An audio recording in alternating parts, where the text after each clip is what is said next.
Whether you're trying to get more wear out of your clothing and keep them for longer, or trying to create a more customized, personalized look with your style, here are over 20 ideas for ways to upcycle and customize your clothing. Starting with a list of things that you can do by hand without a sewing machine. Technically, most of the things on this list, I suppose you could do by hand, but these are the ones that either do not require a machine at all or are best done by hand. Starting off with something very simple I actually saw at TJ Maxx the other day. I was browsing the clearance section and saw a couple jackets with a blanket stitch done around the edges of the cuffs, of the collar, and I thought it was such a cute little detail that anyone could easily do on a jacket, a top, anything that you already have. And this could be so fun if you do a contrasting color, add a pop of color with a thick embroidery floss, doing this stitch on an otherwise plain garment. I just thought it was a very cute, simple, but whimsical touch to add to something. Likewise, you can add bows. Now, I know probably many of you are getting so sick of bows. They've been everywhere. They're ubiquitous at this point, but I don't think they're going anywhere. I'm still seeing them on a lot of things in stores and just actually out in the wild more. It's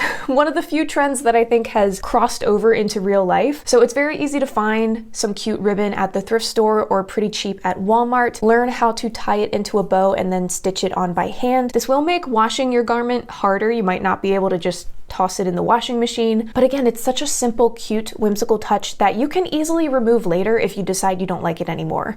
Another simple one that I think everyone should know how to do is changing out buttons. The only tricky part about swapping out buttons that you don't like really is just finding buttons that are the right size that match the buttonholes. But this is a super easy swap I've done a bunch of times. There's been plenty of garments that I've thrifted in the past where I liked the cut, I liked the fabric, but I just didn't love the buttons. It's so easy to just go get some simple buttons or a different style of button and swap it out, and suddenly it's a new item of clothing. Or inversely, if you don't like plain boring buttons, go online, go to Etsy, go wherever you can find some really funky wild buttons, maybe in a estate sale, and swap out those plain buttons for something fun. And it's just a very easy way to add that fun little touch of something extra without having to overhaul the whole piece. Another simple swap as well is switching out the laces on your shoes or ribbons or ties on any other kind of garment. Swapping out shoelaces doesn't always have to be swapping for something more fun or whimsical. I have swapped out like just the flat woven ones that came with a pair of boots for the round cord style in a darker shade of brown. I swapped brown for brown, but it was a different brown and it looked better. But something else I've started to do is swap out the laces or the ties in other garments. Like I have a little corset top that I bought years ago that I just never quite liked because it felt too costumey. I mean, it is costumey. It's still with my costume stuff. But I realized what felt over the top about it for me was the bows that it came with. The ties that it came with were just this voluminous pink bow.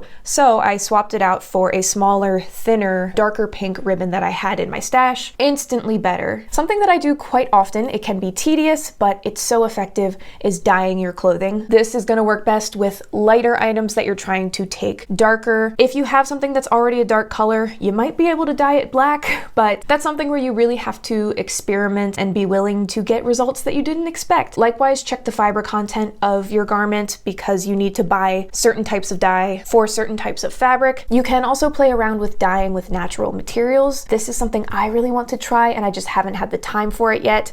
It looks a little messy, so that might be a summertime project. But dyeing your clothes is such a great, easy way to give new life to something that you're just tired of looking at. Sometimes it's just down to the color. Maybe the color doesn't suit you, maybe you're tired of looking at it, whatever it is. I love dyeing my clothes. Similarly, you can paint on your clothing. There is fabric paint medium that you can mix with other paint that makes it more suitable for fabric, or you can just paint on it and just let it be whatever it's gonna be. If you guys watch Kathleen Illustrated, she does this all the time and it's just the most fun, creative results that she comes up with. This isn't something I have done recently, but I have a very fond memory of a summer camp when I was a kid where we painted on a white t-shirt and all it was like tracing the outline of a picture of a lion, and we just did it with like plain black acrylic paint, but I thought it was so cool. Another fun way to paint or reverse dye your clothing is to use bleach on dark or black clothing. This can be so cool, but caution is advised. You know, wear gloves, have proper ventilation, etc. So this one can be a little tricky, but it's so fun. I definitely recommend trying it out first with a couple of items that you don't care as much about, just in case it doesn't turn out great. But I've done reverse tie-dye on an old black t-shirt before, and I thought it looked really cool. Whether you're just trying to add an accent or create more size changeability, you can add grommets and lace up. This, you don't need a sewing machine, but you do need the tool to hammer in the grommet, or you can get the things that like punch them into the fabric for you. I find that that can be a little tricky. They don't always work that great. I mean, I know some people have like the giant thing that you like put it in and you like press it down and it locks it in place. I think those are pretty expensive though.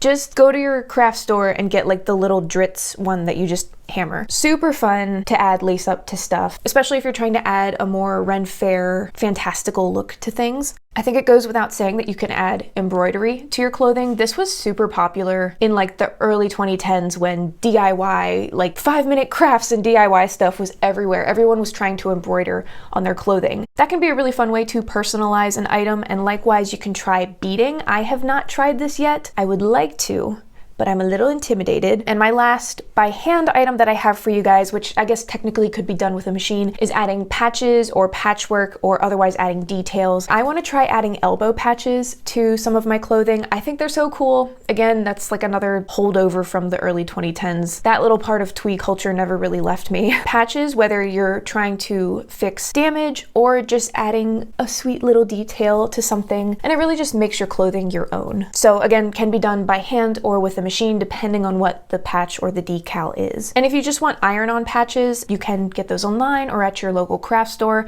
I also see them a lot during back to school season at Target and Walmart. They'll just be like on the end caps. They're not very personalized, they're kind of generic, but that's a good place to find them. All right, moving on to stuff that you can do with a sewing machine, sort of kind of not really organized from easiest to hardest. That's really going to depend on the specific thing that you're doing, but hopefully it goes without saying, one easy way to alter clothing is to remove fabric from it. So that can be cropping a t-shirt so that it's a little bit shorter. That can be removing sleeves to make a t-shirt into a tank top, cutting pants into shorts. That can be hemming a skirt so that it's shorter. That can be separating a dress into a top and a skirt, which I've done a bunch of times. I like to always look at this option if there's something that's just been in my wardrobe for a while. I'm kind of tired of looking at it, but maybe there's something that I still like about it. Maybe it's the color, or sometimes it's just an old t-shirt that I don't really like anymore, but I can cut it into a tank top and it's perfect for exercising or working out in the yard, you know, where I don't care about it as much. So that might not be so much a style thing, but I'm getting more use out of it. I have heard though, people are predicting that muscle tanks might be making a comeback. Again, very early 2010s thing to have the muscle tank with the colorful little bralette popping out underneath. I kind of still like it sometimes in some contexts. There are so many tutorials on YouTube if you are looking for how to crop and then clean up the edge of whatever you're cropping, or how to clean up an armhole.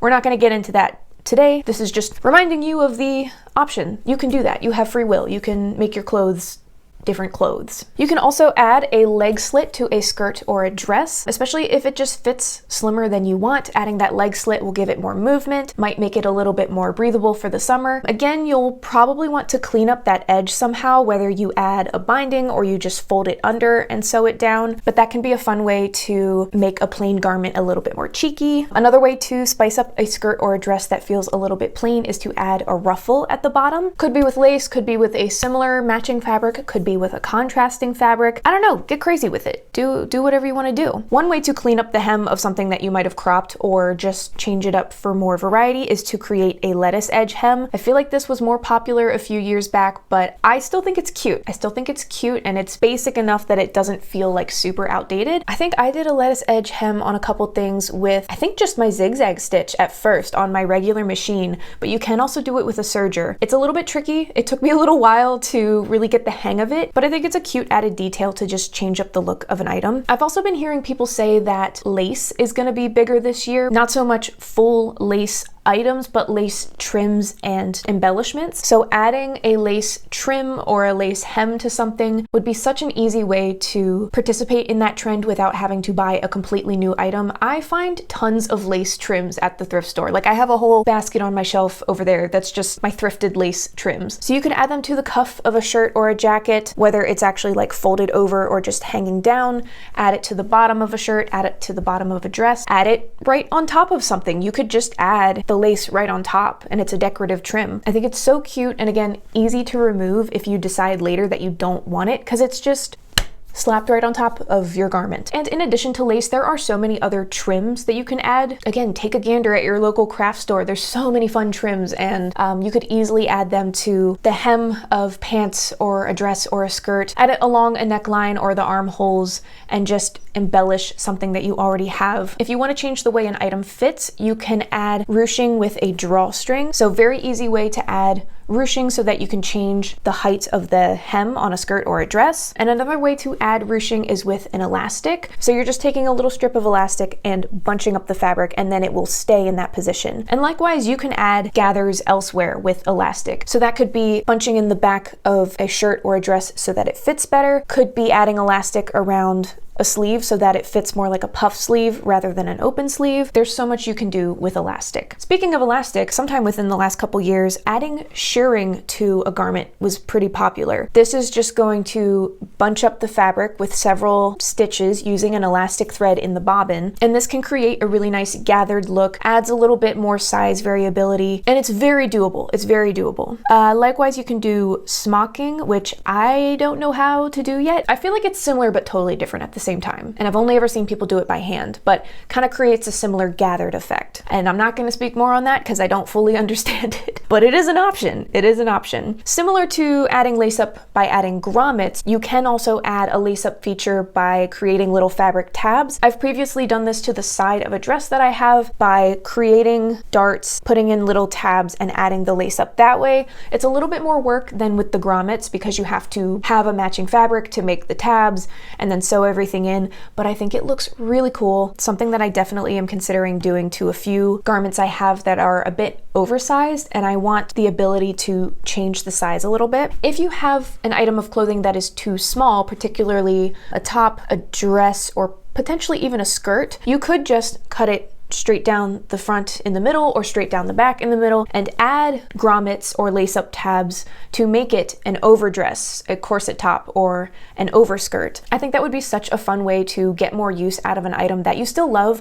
but for whatever reason, maybe you grew out of it or it shrunk in the wash, it just doesn't fit right anymore, or maybe you're just tired of looking at it and want it to look a little bit different. It can become a really great layering piece that way. If you're willing to get a little bit more technical with your alterations, you can always add darts to change the shape of something. I've done this a bunch with pants that don't quite fit at my waist, just adding a couple little darts in the back above the pockets. You can also add princess seams to take in a shirt that's a little bit big, or maybe you just want it more fitted. Take in the back of a top with princess seams at the back. Depending on the garment, that can feel a little intimidating, but I think it's definitely worth it to look into learning how to add darts if you want a more fitted look for something. And the last one I have for you guys is to add a gore, an insert, a panel, whatever, if you want to add more fullness and swish to a skirt or the bottom of a dress, or maybe you want to open up a sleeve to create a bell sleeve, or opening up the bottom of a pair of pants to create bell bottoms. It can be a matching or similar fabric, or could be really fun with a contrasting fabric, or maybe just a lace panel. Again, just something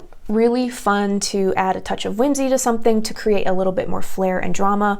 You can really take it any way that you want. So that is my whole list for you guys. Just kidding, I found even more examples while editing this video. So let's do a super bonus speed round real quick. You can cover metal grommets with thread if you are tired of the metallic look or want to create something a little bit more historically inspired. You can make your own graphic t-shirts at home with iron-on transfer paper. Instead of darts or elastic, you can use pleats to change the shape or fit of an item. You can create decorative cutouts in cute little shapes on your tops or your pants, wherever it looks cool. You can use doilies as patches. I think this is so cute. Now I want to go thrifting for doilies. If you want to make something look more edgy or grungy, you can intentionally distress it, whether that's creating holes in your sweater or scuffing on your jeans. Instead of lace as a trim, you can add lace inserts to lengthen an item. You can add chains and charms to items, whether sewn on or just clipped on, and Like many of these, they are easy to remove if you change your mind later. And last but certainly not least, of course, you can always bedazzle something. So I think that technically takes our total of alteration ideas closer to 30 than 20, but you know what? I already said the title at the beginning, we're moving on. Please let me know in the comments if there's something that I missed that you guys like to do, a favorite alteration that you like to add to your clothing. I started compiling this as I was thinking about some alterations that I want to do to stuff that I already have. I just don't have the time right now to do them, so I thought in the meantime I would just share my brain dump with you. So please do let me know if there's anything I've left off. Sewing video coming soon. It's just kicking my butt and taking forever. And also other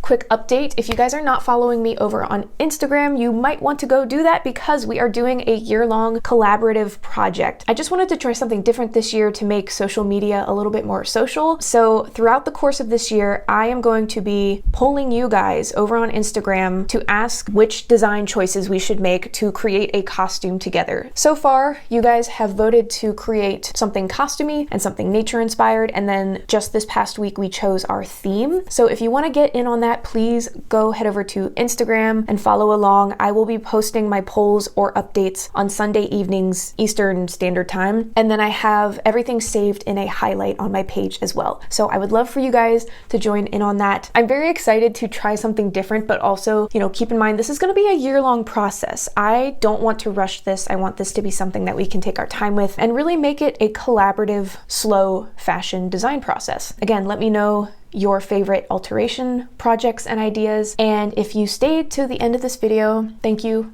You're a champ. Leave a snowflake emoji down in the comments. We got snow and it's covered in like an inch of ice. So thank you so much for being here. If you enjoyed hanging out today, make sure that you subscribe so that we can hang out again next time. And I will see ya when I see ya. Bye.